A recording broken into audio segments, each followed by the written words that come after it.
하나님 말씀 나누도록 하겠습니다. 신약성경 고린도후서 4장 7절에서 10절까지 말씀을 함께 보겠습니다. 신약성경 고린도후서 4장 7절에서 10절까지 말씀입니다. 우리 한 절씩 교독하고 마지막 절은 같이 읽도록 하겠습니다. 우리가 이 보배를 질그릇에 가졌으니 이는 심히 큰 능력은 하나님께 있고 우리에게 있지 아니함을 알게 하려 함이라. 우리가 사방으로 우겨쌈을 당하여도 쌓이지 아니하며 답답한 일을 당하여도 낙심하지 아니하며 박해를 받아도 버림받지 아니하며 거꾸러뜨림을 당하여도 망하지 아니하고 우리가 항상 예수의 죽음을 몸에 짊어짐은 예수의 생명이 또한 우리 몸에 나타나게 하려 함이라. 아멘. 1980년 여름 미국의 여성 트럼본 연주자 아비 코난트는 그동안 몸담고 있었던 오케스트라 팀을 떠나서 새로운 팀을 찾고 있었습니다. 그녀는 더 큰 무대를 꿈꾸며 유럽으로 건너갑니다. 모두 11곳에 이력서를 제출했습니다. 하지만 단 한 곳으로부터만 오디션에 참가하라는 연락을 받게 됩니다. 그녀가 오디션을 보게 된 팀은 보수적이고 까다롭기로 소문난 독일의 뮌헨 필하모닉이었습니다. 답장을 확인한 그녀는 조금 의아했습니다. 메시지 말미에 아비 코난트 양에게 라고 적혀 있는 대신 아비 코난트 군에게 라고 성별이 다르게 적혀 있었기 때문입니다. 이때까지만 해도 단순한 행정상의 착오로만 생각을 했습니다. 며칠이 지나서 오디션 당일이 되었습니다. 이날의 오디션은 블라인드 오디션 방식, 즉 연주자와 심사위원들 사이에 그 커튼이 쳐져 있어서 심사위원들은 연주자가 누구인지를 직접적으로 확인할 수 없는 형태로 진행이 되었습니다. 지원자 중에 오케스트라 단원의 아들이 있었기 때문이죠. 그녀의 오디션 차례는 33명 중에 16번째였습니다. 그녀의 차례가 되어서 연주를 시작했습니다. 연주가 시작되고 얼마 지나지 않아 뮌헨 필하모닉의 음악 감독인 세르주 첼리비다케는 그녀의 연주를 멈추게 했습니다. 그리고 흥분된 목소리로 이렇게 말합니다. 바로 저 사람이다. 내가 찾던 소리를 지금 저 사람이 연주하고 있어. 그리고는 아직 오디션도 치르지 못한 17명을 그 자리에서 집으로 돌려보냈습니다. 그녀는 블라인드 뒤에서 나와 심사위원들 앞에 수줍게 모습을 드러냈습니다. 그리고 잠시 뒤 음악 감독을 포함한 모든 심사위원들은 깜짝 놀라고 말았죠. 그들 중 아무도 여성 연주자가 트롬본 오디션에 지원했을 거라고는 생각하지 못했기 때문입니다. 게다가 그녀가 냈던 소리는 일반적인 남성의 폐활량으로는 도저히 불가능하다고 여겨질 정도로 매우 우렁차고 파워풀했기 때문이죠. 그렇게 아비 코난트는 뮌헨 필하모닉 역사상 첫 여성 트럼본 연주자가 됩니다. 그 전까지 뮌헨 필하모닉에는 여성 트럼본 연주자가 없었습니다. 여성은 남성보다 폐활량이 적고 체력도 약하기 때문에 더 나은 연주를 할 수 없을 것이다 라는 일종의 편견이 음악계에 있었기 때문입니다. 만약 그날의 심사 방식이 블라인드 오디션이 아니었다면 어땠을까요? 심사위원들이 갖고 있던 편견을 뛰어넘기 어려웠을지도 모릅니다. 그녀가 여성이라는 이유만으로 그녀의 연주가 과소평가되었을 가능성이 아주 높습니다. 그렇습니다. 의도한 것은 아니었지만 블라인드 오디션으로 때문에 뮌헨 필하모닉은 편견에 매이지 않을 수 있었습니다. 그리고 탁월한 연주자를 얻을 수 있었던 것이죠. 그렇습니다. 편견을 깨고 선입견을 뛰어넘어야만 볼 수 있는 것들이 있습니다. 우리 영적으로도 마찬가지라고 생각합니다. 세상의 편견을 깨지 못하면 우리는 더 이상 하나님의 일하심을 볼 수 없습니다. 죄의 선입견에 갇혀버리면 우리는 위대한 하나님 나라 역사에 동참할 수 없습니다. 사무엘상 17장을 보면 우리에게 익숙한 한 이야기가 소개되고 있는데요. 엘라 골짜기를 사이에 두고 이스라엘 군대와 블레셋 군대가 진영을 마주하고 있습니다. 블레셋 군대 진영에서는 매일같이 한 장수가 나와서 골짜기가 떠나갈 정도의 사자후를 바라고 있었습니다. 그는 바로 골리앗입니다. 키는 3m 육박했고 기골이 장대했습니다. 그가 휘두르는 무기는 성인 남성 혼자서는 들기 어려울 정도로 무겁고 거대했습니다. 이스라엘의 군대는 그 모습에 압도되어 두려움에 떨고 있었죠. 이때 아버지의 심부름으로 전장을 찾은 소년 다윗이 사울왕 앞으로 나아갑니다. 자신이 골리앗을 상대하겠다고 말합니다. 별다른 묘책을 가지고 있지 못했던 사울은 다윗이 전장에 나가는 것을 허락합니다. 왕의 갑옷과 투구, 칼을 내줬지만 다윗에게 그것들은 맞지 않았습니다. 대신 다윗은 손에 늘 들고 다니던 막대기와 물매, 그리고 시냇가에서 주운 매끄러운 돌 5개를 들고 골리앗 앞에 서게 됩니다. 잠시 후 쿵 하는 소리와 함께 거구는 힘없이 쓰러지고 맙니다. 다윗은 성큼성큼 다가가 쓰러진 골리앗에게서 칼을 뽑아 그의 머리를 쳤습니다. 다윗의 승리였어요. 여러분, 다윗의 승리의 비결이 어디에 있었다고 생각하십니까? 그의 무기에 특별한 능력이라도 있었던 것입니까? 골리앗이 허울만 좋을 뿐 사실은 실속 없는 장수였던 것입니까? 아니요, 그렇지 않습니다. 다윗은 이 전투의 본질을 정확하게 꿰뚫고 있었습니다. 골리앗이라는 편견, 즉 그의 피지컬, 그가 외치는 고함 소리, 그리고 그 손에 들려있는 가공할 무기들이 주는 공포감을 깨뜨리자 비로소 전투의 본질이 드러나고 말았습니다. 다윗은 이 전투의 본질에 대하여 이렇게 정리하고 있는데요. 사무엘상 17장 45절에서 47절까지의 말씀을 보니까 이렇게 돼 있어요. 다윗이 블레셋 사람에게 이르되 너는 칼과 창과 단창으로 내게 나오거니와 나는 만군의 여호와의 이름 곧 내가 모욕하는 이스라엘 군대의 하나님의 이름으로 내게 나아가노라. 오늘 여호와께서 너를 내 손에 넘기시리니 내가 너를 쳐서 내 목을 베고 블레셋 군대의 시체를 오늘 공중의 새와 땅의 들짐승에게 주어 온 땅으로 이스라엘의 하나님이 계신 줄 알게 하겠고 또 여호와의 구원하심이 칼과 창에 있지 아니함을 이 무리에게 알게 하리라. 전쟁은 여호와께 속한 것인즉 그가 너희를 우리 손에 넘기시리라. 아멘. 사랑하는 여러분, 그렇습니다. 믿음의 사람은 편견에 매이지 않습니다. 눈에 보이는 상황, 귀에 들려오는 환경들에 함부로 제한되지 않습니다. 당장 내 눈앞에 펼쳐지는 것들로 인해서 하나님의 사람들은 일희일비하지 않습니다. 하나님의 사람들은 오히려 그 너머의 것을 볼 수 있는 눈을 갖고 있습니다. 그러므로 믿음은 해석입니다. 믿음은 해석이에요. 무엇을 보느냐, 그 실제를 어떻게 마주하느냐의 문제가 아니라는 것이죠. 지금 내 눈앞에 보이는 것들을 어떻게 해석하느냐, 어떻게 해석하고 어떻게 받아들이냐, 그것이 핵심입니다. 믿음은 해석입니다. 여기에 믿음의 유무와 본질이 있는 것이죠. 사도 바울만큼 이 사실을 우리에게 정확하게 보여주는 인물은 또 없습니다. 그는 복음으로 인해 변화된 삶 그 자체였어요. 예수를 알기 전 그가 소중하게 여기던 것들을 이제 그는 배설물로 여긴다라고 말합니다. 빌립보서 3장 8절 이하 말씀 보니까요, 이렇게 되어 있습니다. 또한 모든 것을 해로 여김은 내 주 그리스도 예수를 아는 지식이 가장 고상하기 때문이라. 내가 그를 위하여 모든 것을 잃어버리고 배설물로 여김은 그리스도를 얻고 그 안에서 발견되려 함이니라고 되어 있습니다. 여러분, 어디 그뿐입니까? 이전까지 그를 지켜주고 지지해주던 제도와 사람들은 이제 더 이상 그 곁에 남아있지 않습니다. 오히려 그들은 이제 바울을 공격하고 박해하는 대상으로 변해버렸습니다. 사실 바울은 예수를 만나고 난 이후에 본격적인 고난의 삶을 살아가기 시작합니다. 멸시당하고 천대받는 것은 기본이었고요. 옥에 갇히고 매를 맞고 심지어 수차례나 죽음의 위기를 넘기기도 합니다. 하지만 그의 고백에서 우울하다, 힘들다, 염려된다, 비참하다 등과 같은 부정적인 표현들은 거의 발견되지 않습니다.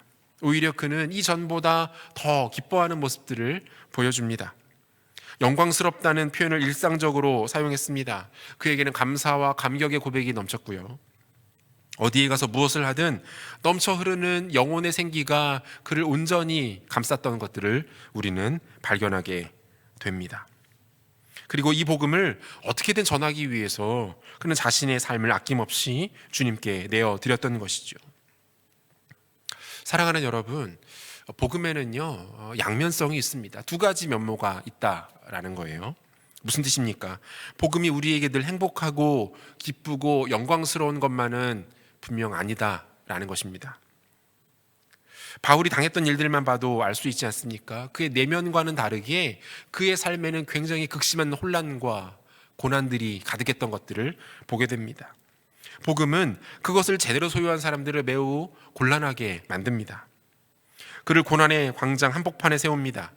불이익과 비난의 골짜기로 내몰기도 합니다. 복음 때문에 비아냥거림을 당하기도 합니다. 복음을 제대로 만났고 온전히 소유했고 그리고 그대로 살아가기 위해서 몸부림치고 있다면 우리는 분명히 이런 일들을 만나게 된다라는 거예요. 이번 코로나19 사태를 겪으면서 한국교회는 또다시 중요한 사회적 변곡점을 지나게 되는 것 같습니다. 사실 세상은 언제나 교회와 성도들을 그다지 고운 시선으로 보지 않았습니다. 물론 여기에는 우리의 잘못도 큽니다. 우리가 그들과 다르지 않았기 때문입니다. 우리가 그들을 따라갔습니다. 우리가 그것들을 세상을 추구했습니다. 어떤 때는 세상의 악행을 능가하는 모습이 안타깝게도 교회 안에서 나왔던 것도 사실입니다. 하지만 이번 코로나19 사태를 지나면서 교회와 성도들을 향한 세상의 불만과 불신, 증오의 감정들이 그 어느 때보다 선명하게 드러나고 있는 것 같아 보입니다. 교회 내에서의 감염과 확산이 언론의 집중적인 보도의 대상, 견제의 대상이 되고 있습니다. 정부와 지자체의 압박 수위도 그 어느 때보다 높아졌음을 느낍니다. 목사로서 일종의 피해의식일지 모르겠는데요. 다른 단체나 집단, 유사한 상황들보다 유독 교회에 대해서 강도 높은 사회적 비난이 일고 감시가 이루어지는 것에 대해서는 서운한 마음을 감출 길이 없습니다. 그런데 여러분, 우리가 기독교 역사를 가만히 돌아보고 살펴보면 발견할 수 있는 것이 하나가 있습니다. 그것이 무엇입니까? 사실 복음과 세상의 관계는 늘 동일했습니다. 늘 이와 같았어요. 세상은 교회에 대하여 항상 일관된 스탠스를 갖고 있었던 것을 보게 됩니다. 세상은 교회의 존재 자체를 좋아하지 않았습니다. 교회와 성도가 세상으로부터 환대를 받고 칭송을 받는 일들은 지극히 드문 일이었습니다. 그리고 주님은 세상과 교회와의 이 관계가 마치 하나의 원리와 같다라고 우리에게 말씀하신 바가 있습니다. 세상이 자신을 미워했기 때문에 제자들 역시 세상으로부터 미움의 대상일 수밖에 없다라고 말씀하셨던 것이죠.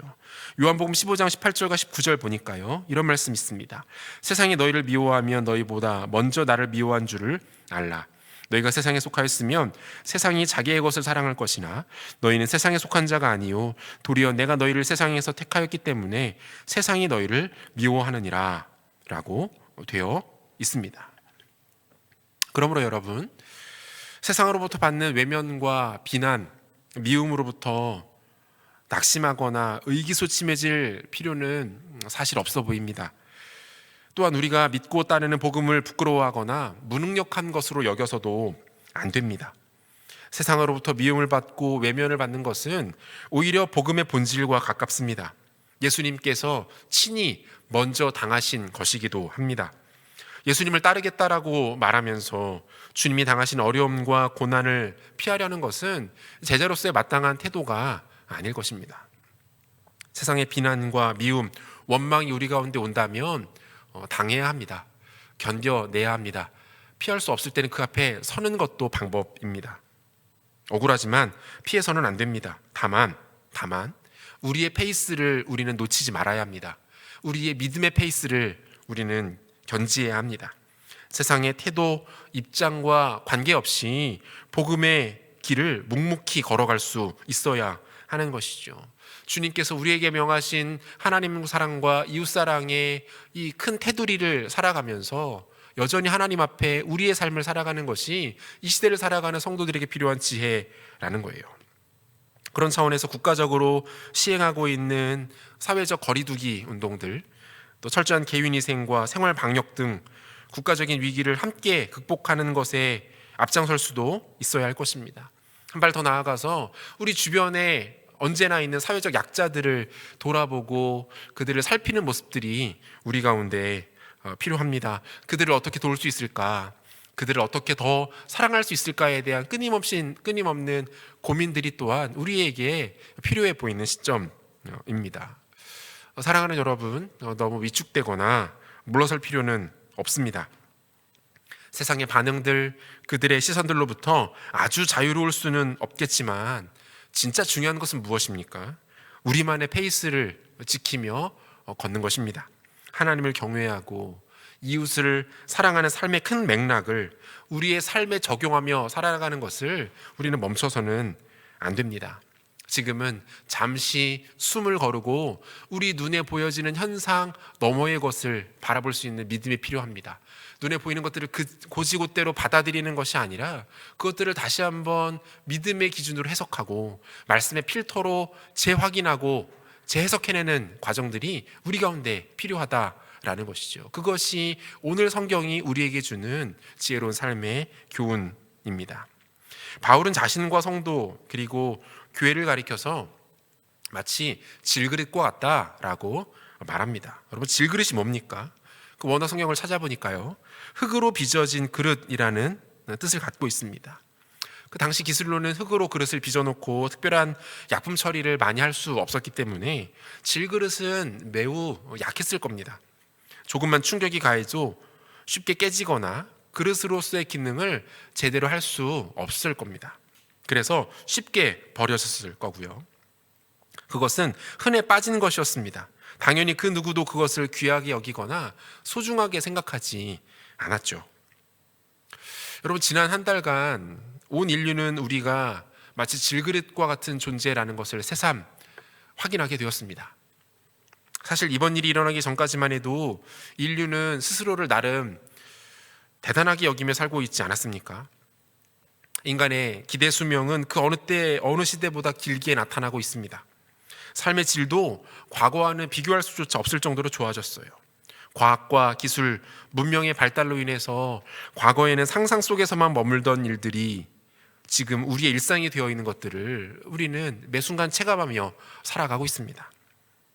인류 최고의 발명품이라 할 수 있는 AI, 인공지능은 바둑부터 운전, 청소, 심지어 상담까지 거의 모든 영역에서 인간의 기대와 기능을 뛰어넘고 있습니다. 합리적인 의사결정과 이성적이고 과학적인 판단, 수준 높은 사상들로 인해서 인간이 이루어 놓은 문명사회는 역사상 유례없는 발전을 거듭하고 있는 것처럼 보입니다. 적어도 겉으로만 보여지는 우리가 사는 세상은 충분히 그래 보였습니다. 그런데 어떻습니까? 우리가 대단한 존재가 아닌 한낱 질그릇에 불과하다라는 것을 깨닫는데 필요한 시간은 고작 1, 2주, 아니 며칠이면 충분했습니다. 미국을 비롯한 소위 말하는 선진국들은 국가 전체가 완전히 마비되고 말았습니다. 사람들은 이성을 잃고 사재기를 일삼았고요. 미국에서는 사람들이 총기 상점으로 몰려가 앞다투어 무기를 구매하는 진풍경이 연출되기도 했다고 합니다. 멀리 갈 필요도 없을 것 같습니다. 여러분, 당장 우리의 모습은 어떻습니까? 지난 한 달 동안 여러분들은 어떤 감정을 느끼셨고 어떤 삶을 사셨습니까? 눈에 보이지 않는 일개 바이러스 하나 때문에 우리의 삶이 이토록 무너져 내릴 수 있다라는 사실에 당혹스러움을 느끼지는 않으셨습니까? 할 수 있는 것이 하나 없고 해볼 수 있는 것도 없다는 그 무기력감과 무능력함으로 인해서 자괴감을 느끼지는 않으셨나요?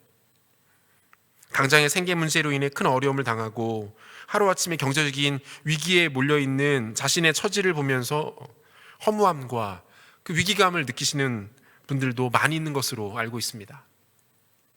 사랑하는 여러분, 우리가 차마 알지 못했고 깨닫지 못했을 뿐입니다. 이것이 원래 우리들의 모습입니다. 우리의 모습이 원래 이렇습니다. 우리는 질그릇이에요. 우리는 질그릇 그 자체이지 그 이상도 그 이하도 아닙니다. 우리는 생각보다 훨씬 무의미하고 무가치합니다. 무능하고 무익합니다. 적어도 코로나19는 우리에게 우리가 결국은 질그릇에 불과한 존재라는 것을 확인시켜 줬습니다. 우리로 하여금 다시 한번 하나님 앞에 그리고 자연 앞에 스스로 앞에 겸손할 수밖에 없는 이유를 깨닫게 해준 것이죠. 하지만 복음의 위대함은 질그릇된 존재들이 자신의 모습을 직면하도록 하는 데에 그치지 않습니다. 복음은 질그릇으로 하여금 자신을 보는 것이 아닌 자신이 담고 있는 것, 질그릇과 같은 우리의 존재 안에 담고 있는 가치들을 주목하도록 만듭니다. 그것이 복음이에요.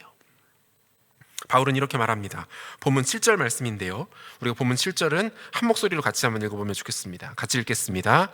우리가 이 보배를 질그릇에 가졌으니 이는 심히 큰 능력은 하나님께 있고 우리에게 있지 아니함을 알게 하려 함이라. 이렇게 되어 있어요. 여러분, 여기에서 보배가 가리키는 것은 무엇일까요? 보배. 원어 성경을 보니까요, 보배라는 단어 앞에 헬라어로 투톤이라는 단어가 붙어 있어요. 이것이라는 지시대명사가 강조되어 나타나 있는 형태인데요, 그리고 이것이 지시하는 바는 우리가 본문을 통해서 읽진 않았지만 바로 앞절에 있는 6절에 나타나 있습니다. 고린도후서 4장 6절을 한번 보시면 이렇게 되어 있어요. 어두운 데에 빛이 빛이라 말씀하셨던 그 하나님께서 예수 그리스도의 얼굴에 있는 하나님의 영광을 아는 빛을 우리 마음에 비추셨느니라. 여러분, 이 보배가 의미하는 바가 무엇이겠습니까? 이 보배는 무엇을 가리키고 있는 것이죠? 하나님의 영광을 아는 빛, 이것이 보배입니다. 하나님의 영광을 아는 빛, 결코 하나님의 영광에 다가갈 수도 없고 다가가지 못할 우리로 하여금 그 영광의 광채를 볼 수 있고 알 수 있도록 만드는 빛, 힘, 능력, 이것이 보배라고 말하고 있는 거죠. 여러분, 우리는 질그릇에 불과합니다. 전혀 귀하지 않아요. 오히려 흔해 빠졌습니다. 볼품도 없고 그저 약할 존재일 뿐입니다. 언제든 쓰레기통으로 길바닥으로 내버려질 수도 있습니다. 그렇게 되어도 전혀 이상하지 않은 존재가 우리들입니다. 저 여러분들이에요. 그런데 중요한 것은 이것이 아닙니다. 그 안에 뭔가가 담겨 있냐라는 거예요. 질그릇 안에 무언가가 담겨 있냐, 이것이 핵심입니다. 제 아무리 그릇이 훌륭하고 아름다워도 그 안에 오물과 쓰레기들을 담고 있다면 그 누구도 그 그릇을 주목하거나 그 그릇을 가져가려고 하지 않을 겁니다. 가치 있다고 여기지 않을 거예요. 하지만 볼품없고 허름한 질그릇이라도 그 안에 담긴 것이 가치 있는 것이고 소중한 것이면 그 그릇의 가치 역시 함께 달라지게 됩니다. 여러분, 무엇을 말합니까? 질그릇과 같은 우리에게 하나님의 영광을 아는 빛, 하나님의 영광을 아는 빛, 즉 복음이 담기게 되면 그때부터 그 질그릇의 존재는 이전과 전혀 다른 존재로 바뀌게 된다라는 거예요. 그 안에 무엇이 담겨 있는가가 중요합니다. 질그릇과 같은 우리 안에 무엇을 담고 있는가, 우리의 내면에 무엇이 들어있는가, 우리의 생각 가운데 무엇이 들어있는가, 우리의 속사람은 무엇으로 채워져 있는가, 여러분, 이것이 진짜라는 거예요. 사랑하는 여러분, 원래 저와 여러분은 하나님을 알 수 있는 존재들이 아니었습니다. 하나님과 영원히 분리되었던 존재였고 그로 인해 영원한 저주와 진노 가운데 놓여있던 존재들이었죠. 이러한 우리의 상태를 시각적으로 가장 잘 설명해 줄 수 있는 것은 아마 어두움일 것입니다. 단 한 줄기의 빛도 보이지 않는 칠흑 같은 어두움 말이죠. 흑암 그 자체입니다. 그것은 죽음이고 저주예요. 진노이고 고통입니다. 저와 여러분은 원래 그 가운데 영원히 살아갈 수밖에 없는 그런 존재들이었습니다. 그런데 우리의 삶에 그 칠흑 같은 어둠으로 가득 찼던 우리의 삶에 한 줄기 빛이 비춰집니다. 그 빛은 바로 예수 그리스도이십니다. 그분은 인간과 똑같은 모습으로 우리에게 나타나셨습니다. 갓난 아기의 모습으로 오셨고 모든 사람과 동일하게 유년기와 소년기, 청소년기를 보내십니다. 희노애락을 느끼셨고요, 시장하면 드셨습니다. 피곤하면 곤히 주무시기도 했어요. 그분은 누가 봐도 완벽한 인간이었습니다. 하지만 그분에게는 우리와 다른 단 하나의 차이가 있었습니다. 그것은 무엇입니까? 그분에게는 죄가 없다는 것이었어요. 죄가 없다는 것은 그분이 인간과 다른 존재라는 것을 말합니다. 완벽한 인간이지만 인간과는 전혀 차별된 존재, 그분이 바로 예수 그리스도이셨습니다. 이런 일이 어떻게 있을 수 있습니까? 라고 질문할 수 있습니다. 이미 역사 속에 수많은 사람들이 질문했고요, 지금도 많은 사람들이 묻고 있습니다. 물론 앞으로도 사람들은 이 질문을 계속할 겁니다. 하지만 우리는 그에 대한 정확한 대답을 할 수는 없습니다. 성경은 그저 이 사건을 가리켜서 하나님이 인간이 되신 사건이다, 말씀 육신이 되어 우리에게 임하신 사건이다, 하나님이 세상을 이처럼 사랑하사 독생자를 주신 사건이다 라고만 말할 뿐입니다. 그분은 완벽한 인간이시고 그리고 완벽한 하나님이세요. 하나님이신 그분이 인간의 몸을 입고 인간의 시공간 안으로 들어오신 것입니다. 그분의 목적지는 분명히 보였습니다. 첫 번째 목적지는 갈보리 언덕의 십자가였어요. 예수님은 모든 인간의 죄를 대신하여 십자가에 못 박혀 죽으십니다. 상상조차 할 수 없는 극심한 고통을 느끼십니다. 모멸감이 극에 달아 제정신인 사람이 미치지 않고는 견딜 수 없는, 세상에 다시 존재하기 어려운 수치와 굴욕을 그분은 맛보셔야만 했습니다. 결정적으로 그분은 영원 전부터 단 한순간도 떨어져 본 적이 없었던 하늘 아버지로부터 철저한 버림을 받으셔야만 했습니다. 하늘 아버지의 고개가 그분에게서 돌아갔습니다. 늘 눈을 마주치며 사랑을 속삭여 주시던 그분이 눈을 감고 당신의 아들을 외면하신 사건이었습니다. 인간의 몸을 입으신 하나님은 온 우주 역사상 가장 끔찍한 고통과 굴욕을 십자가 위에서 받으십니다. 그렇게 그분은 하나님으로부터 저주와 진노를 받으십니다. 인간의 대표로서 말이시죠. 그렇게 그분은 두 번째 목적지인 무덤으로 향하십니다. 하지만 두 번째 목적지였던 무덤은 그분을 가둬두기에는 도무지 역부족이었습니다. 그분이 평범한 인간이 아니시기 때문이지요. 비록 그분은 철저하게 약하고 무기력한 모습으로 십자가에 달려 온갖 고통과 수모, 멸시천대를 받았습니다. 하지만 죽음이, 진노와 저주가, 흑암의 권세가 그분을 묶어둘 수는 없었습니다. 그분은 무덤을 깨뜨리고 다시 살아나십니다. 우리는 이 사건을 가리켜서 부활이라고 말합니다. 다시 살아나신 그분은 다시 죽임을 당하지 아니하시고 지금 이 순간도 여전히 살아 계십니다.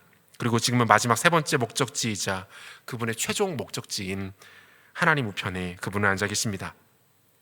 온 세상과 교회, 성도, 호흡 있는 모든 영혼들의 참된 주가 되시고 온 우주 만물의 진정한 통치자가 되십니다. 그분이 예수 그리스도예요. 사랑하는 여러분, 하나님께서, 우리 주님께서 행하신 이 놀라운 일들은 바로 저와 여러분들을 위한 것이었습니다. 영원한 흑암과 저주 가운데 빠져있던 우리에게 하나님의 영광을 아는 빛을 비춰주시기 위해 그분은 친히 인간이 되셨고 모든 고난을 당하셨고 모든 수모와 천대를 겪으셨습니다. 그분은 우리가 더 이상 죽음으로 달려가는 것을 지켜만 보실 수 없었습니다. 영원한 흑암 가운데 거하며 하나님을 알지 못한 채 인생을 허비하며 결국은 진멸에 이를 것을 견디지 못하셨습니다. 우리가 결코 우리를 만족시켜주며 채워주지 못할 거짓 주인들에게 노예처럼 끌려다니는 것을 그분은 좌시하실 수 없었던 것이죠. 바울은 이 놀라운 사건이 가능할 수 있었던 이유에 대해서 이렇게 말하고 있습니다.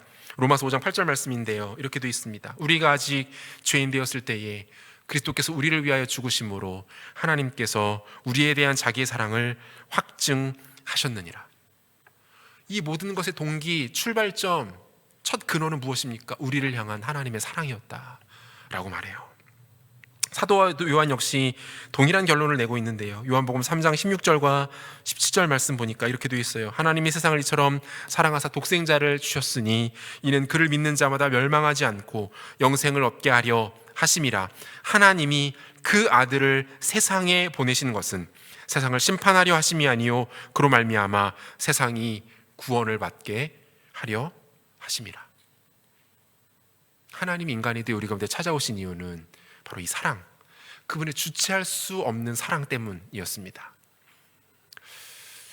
맥스 루케이도 목사님은 그의 책 예수가 선택한 십자가에서 이 동일한 사건에 대해서 이렇게 묘사하며 자신의 고백을 내어드립니다. 한번 들어보시죠. 주님의 온화한 얼굴을 찢어놓은 그 고통의 면류관, 살과 나무를 뚫고 주님을 매달아 놓은 세 개의 못. 주님, 꼭 십자가여야 했나요? 삶과 죽음 사이에 매달린 고통의 6시간보다 덜 잔혹한 죽음도 있지 않았나요? 오 주님, 난감하고 당황스럽습니다. 나는 최대한 낮고 작은 목소리로 그분께 묻는다. 주님, 이런 걸 물어서 죄송해요. 하지만 궁금합니다. 이 모든 것이 저를 위한 일입니까? 이 모든 것이 저를 위한 일입니까? 그때 그분이 속삭임이 들려오는 것 같았다. 그래, 바로 너를 위해 한 일이다. 너의 마음을 얻기 위해 내가 한 일이다. 질그릇과 같은 우리를 그냥 내어버려 두시지 않고 하나님께서 우리 안에 예수 그리스도라는 보배를 담아 놓으신 사건, 우리는 이것을 가리켜서 복음이라고 말합니다. 여러분, 나 자신이 한낱 질그릇에 불과한 형편없는 인생이라는 것 인정하십니까? 내 힘으로 할 수 있는 것이 아무것도 없고 그저 버림받고 쓸모없는, 아무 능력도 아무 가치도 없는 질그릇과 같은 인생이라는 것을 여러분 인정하며 받아들이십니까? 그렇다면 우리에게 유일하게 필요한 것은 무엇입니까? 그 질그릇 같은 우리 안에 담겨야 할 보배가 필요합니다. 하나님의 영광을 아는 빛, 즉 복음이 필요합니다.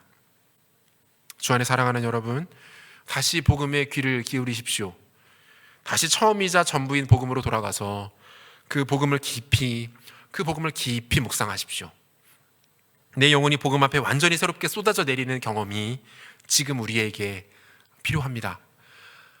모든 것이 혼란스럽고 견디기 어렵고 복잡한 상황 속에서 각자의 모든 것에 대처하는 것은 지혜로운 방법이 아닙니다. 유일한 한 가지 대안이 우리 가운데 필요합니다. 그것은 바로 복음입니다. 우리에게 복음이 필요한 때입니다. 신앙생활한 지 수십 년이나 됐다고요. 이미 여러 훈련들을 다 충분히 받았다고요. 성경에 대한 나름의 지식도 갖고 있다고요. 공동체 안에서 다양한 섬김의 자리에서 사역했다고요. 그래서 뭐 어쩌라는 말입니까?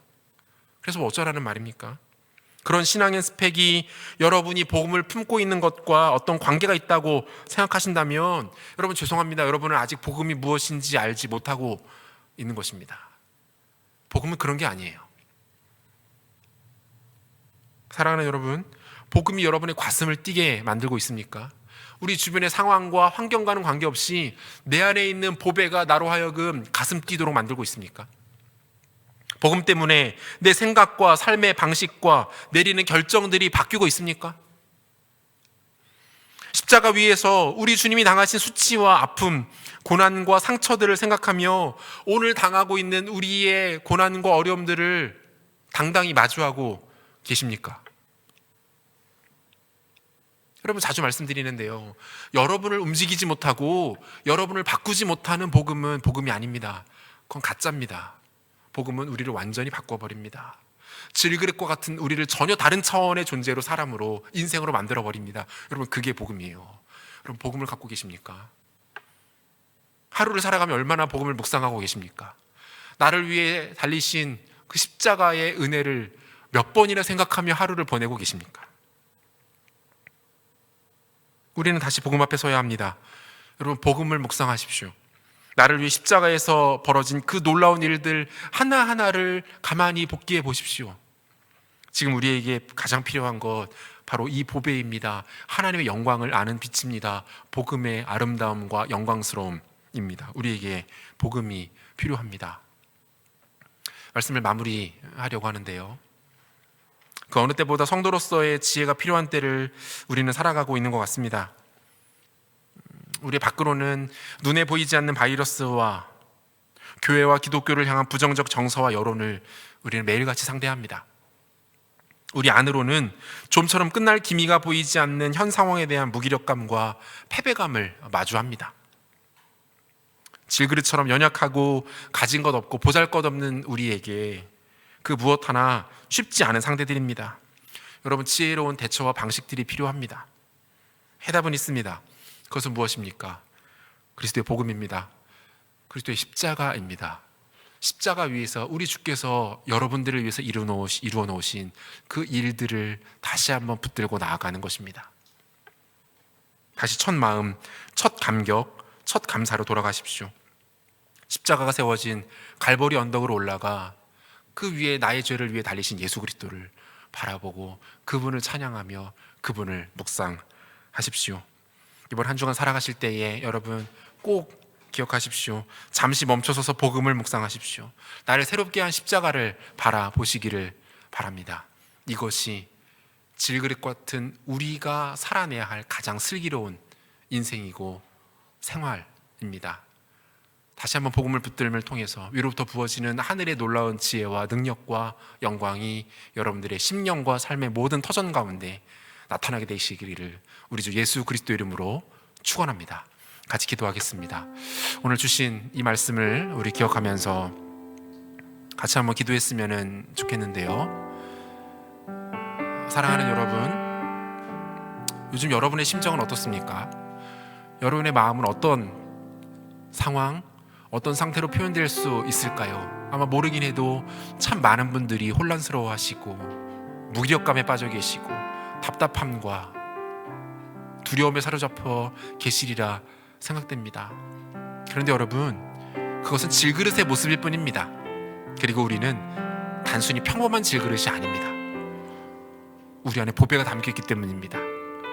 우리 안에 진정한 보배 되신 예수 그리스도가 여전히 지금도 살아계시기 때문입니다. 복음을 바라봅시다. 복음을 묵상합시다. 예수께서 나를 위해 하신 일들을 기억합시다. 그리고 그 복음의 능력과 그 영광으로 오늘 나의 마음과 상황과 나를 둘러싼 모든 것들을 이겨낼 수 있는 힘을 하나님 나에게 부어 주시옵소서. 다시 한번 복음을 묵상하며 복음으로 달려가는 우리의 삶 될 수 있도록 주님 축복하여 달라고 우리 말씀 붙들고 같이 한번 기도했으면 좋겠습니다. 기도하겠습니다. 사랑하는 주님 감사합니다. 아버지 하나님, 그렇습니다. 질그릇과 같은 우리에게 아버지 하나님 보배로운 복음을 허락하여 주시고 그 복음으로 말미암아 하나님 아버지의 놀라운 하나님의 빛을 볼 수 있도록 은혜를 베풀어 주시니 감사합니다.